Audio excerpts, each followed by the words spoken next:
Umaga sa ating lahat, narito ang update ukol sa minomonitor natin na sama ng panahon na si Severe Tropical Storm Nika.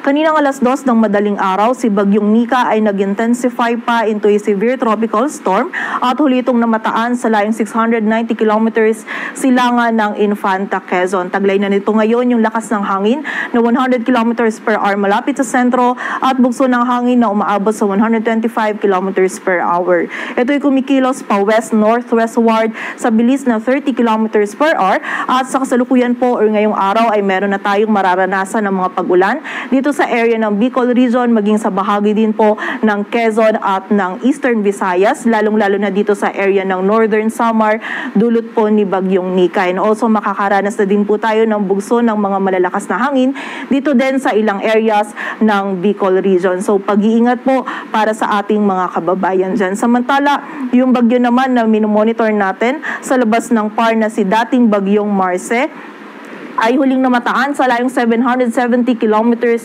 west ng Lawag City, Ilocos Norte. At wala na po itong direct effect sa anumang bahagi ng ating bansa. Samantala, yung isa pa namang low pressure area na minomonitor natin sa labas ng ating area of responsibility ay huling namataan sa layong 2,365 kilometers silangan ng northeastern Mindanao. Mataas po yung tsansa nito na maging bagyo within the next 24 hours at posible po itong pumasok sa loob ng ating area of responsibility by Tuesday early morning. And nakikita po natin na tatahakin po nito or patungo po ito dito din sa area ng Cagayan Valley. Ngunit mataas pa po yung uncertainty natin dito sa LPA na ito. So continuous monitoring tayo and patuloy na magantabay sa updates na ipapalabas ng Pag-asa. At para nga po dito sa latest forecast track analysis ni Bagyong Nika, generally si Bagyong Nika ay kikilos west-northwestward throughout po yan ng ating forecast period. At ngayong araw ay patuloy nga po ito mag-intensify pa into a typhoon category and magla-landfall po ito bukas naman ng hapon o gabi dito sa Isabela or Aurora area. And then by tomorrow afternoon po or bukas ng hapon onwards, istatahakin na po nito ang area or kalupaan ng Northern Central Luzon area hanggang Tuesday po yan ng early morning. At muli po, sa kasalukuyan niya is nag-undergo ng rapid intensification itong si Bagyong Nika at ngayong araw ay posible po itong mag-intensify pa into a typhoon category. And nakikita po natin na maaari nitong ma-reach yung peak intensity nito bago po ito mag-landfall dito sa may Isabela or sa may Aurora area. And habang nga pong tinatahak nito yung kalupaan ng Northern Central Luzon area, is nakikita po natin na bahagya itong hihina or magwi-weaken into a severe tropical storm. Ngunit bagamat po hihina ito into a severe tropical storm is meron pa rin po itong malalakas na hangin and also na mga malalakas na pagulan na idudulot po dito sa malaking bahagi ng Luzon habang tinatahak po nito itong landmass ng Luzon by Monday po yan hanggang Tuesday early morning.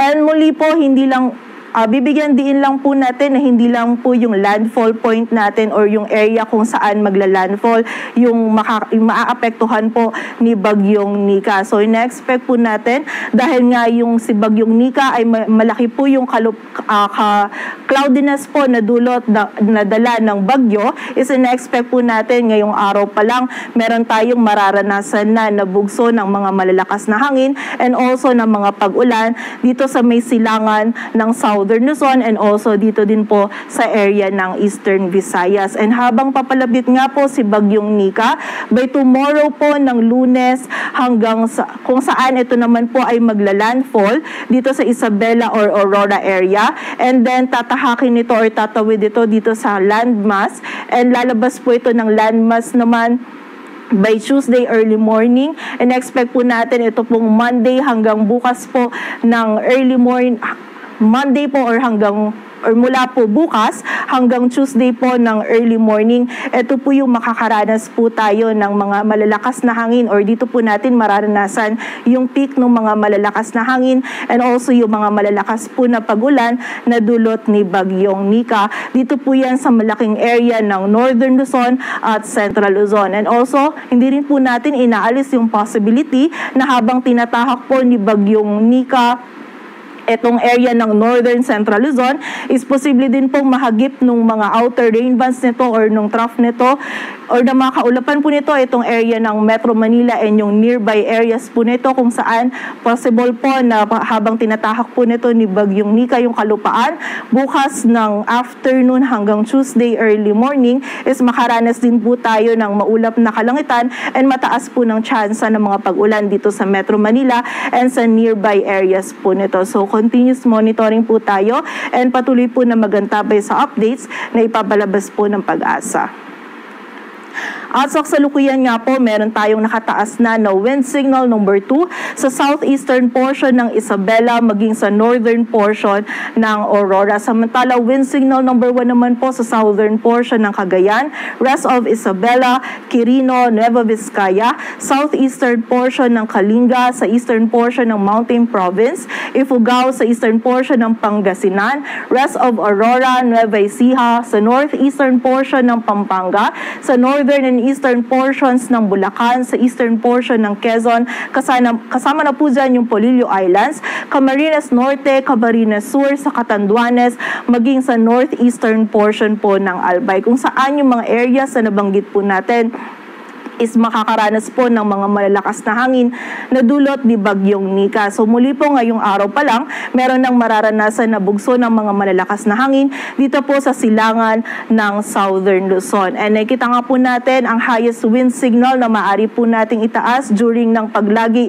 ni Bagyong Nika sa loob ng PAR is wind signal number 4. Kung saan yung mga areas po nito, habang mas papalapit po si Bagyong Nika is mas tataas pa po yung wind signals nitong mga areas po nito and also mas madadagdagan din po yung areas natin na merong wind signal. So na-expect nga po natin is wind signal 4 po yung highest natin kung saan matindi pong lakas ng hangin yung maaari pong idulot nito dito po sa mga areas po ng Northern at Central Luzon. So paghahanda po para sa ating mga kababayan dyan at mag-ingat po tayo at makipag-ugnayan din po tayo sa ating mga LGU para po dun sa mga aksyon na kailangan natin gawin para sa ating kaligtasan. And also nakita din po natin yung wind signal number 4. Posible din po ito magdulot din po ito ng mga significant damages, lalong-lalo na po sa mga structures na gawa sa light materials and also posible din po ito magpatumba ng poste, ng puno. So during po ng pagtahak po ni Bagyong Nika dito sa kalupaan ng Northern at Central Luzon ay magkaroon din po tayo ng pagkawala ng kuryente or tubig. So muli po, paghahanda po para sa ating mga kababayan dito po sa mga areas na nabanggit natin. Samantala, bukod po dito sa mga areas under wind signal is meron din po tayong mararanasan ng bugso ng mga malalakas na hangin ngayong araw dito sa Batanes, Babuyan Islands, Northern Cagayan at sa bahagi din po ng Ilocos Norte. At para naman po sa mga pag-ulan, ngayong araw meron tayong moderate to heavy na mga mararanasan ng mga pag-ulan sa Camarines Norte, Camarines Sur at sa bahagi din ng Catanduanes. Samantala, bukas naman kung saan naging mas malapit and naglandfall and also by afternoon is tatahakin na ni Bagyong Nika itong area ng Northern at Central Luzon is mas marami na po yung mga paulan or mas nadala po nito dito sa area ng Northern and Central Luzon kung saan meron po tayong intense to torrential dito sa bahagi ng Cagayan, Isabela at Aurora. Samantala, heavy to intense naman po sa Apayao, Abra, Kalinga, Mountain Province, Ifugao, Nueva Vizcaya at Quirino and meron din po tayong mga moderate to heavy na mga pag-ulan sa Ilocos Norte, Ilocos Sur, Benguet, Nueva Ecija, sa Quezon kasama na yung Polillo Islands, Camarines Norte, Camarines Sur at sa area din ng Catanduanes.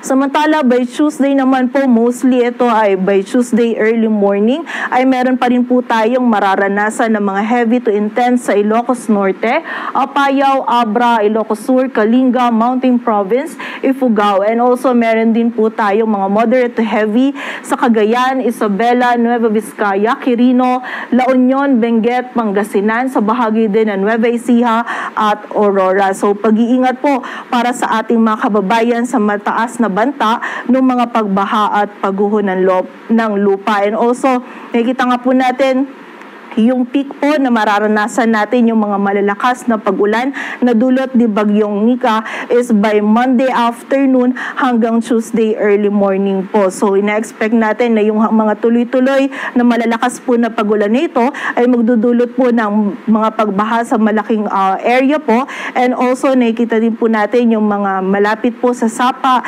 ilog or sa mga paanan ng bundok is prone din po sa mga flash floods. And mapapansin natin yung mga areas natin na makakaranas din ng mga pag-ulan dulot ni Bagyong Nika. Ito din po yung mga areas na nakaranas ng mga nakaraang bagyo na mga pag-ulan. So mostly po hindi pa ganun nakaka-recover yung mga areas nito at posibleng saturated pa po yung lupa nila. So pag-iingat pa rin po sa banta ng mga pagguho ng lupa. And also makipag-ugnayan po tayo dun sa ating mga LGU para mas ma-assess po natin yung ating mga lugar at magkaroon po tayo ng aksyon para po sa ating mga kaligtasan.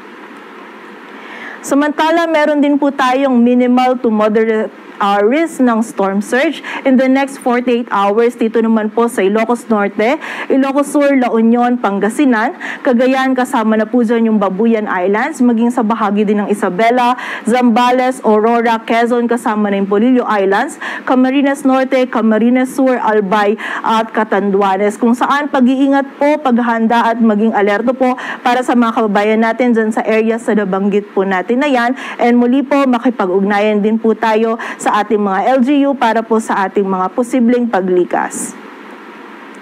At sa kasalukuyan po, wala tayong nakataas pa na gale warning. Ngunit possible po this afternoon, mamayang hapon po or early noon is magtaas na po tayo ng gale warning sa silangang dagat baybayin po ng Southern Luzon, kung saan kapag nagtaas na po tayo ng gale warning is magiging mapanganib na po yung pagpalaot para sa ating mga kababayan nating mga isda, pati na rin yung may mga maliliit na sasakyang pandagat. And sa kasalukuyan naman po is maalon na po yung karagatan na ating mararanasan sa eastern seaboards ng Isabela, northern Aurora, northern seaboard ng Camarines Norte, sa seaboards ng northern and eastern seaboards ng Polillo Islands, sa northern seaboard ng Camarines Sur, and also sa northern seaboard ng Catanduanes.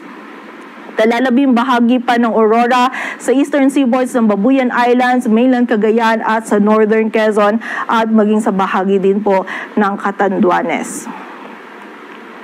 Patuloy po tayong magantabay sa updates na ipapalabas po ng Pag-asa, at para sa mas kumpletong impormasyon, bisitahin ang aming website pagasa.dost.gov.ph. At yan po muna ang latest dito sa Weather Forecasting Center ng Pag-asa. Grace Castanyada, magandang umaga po.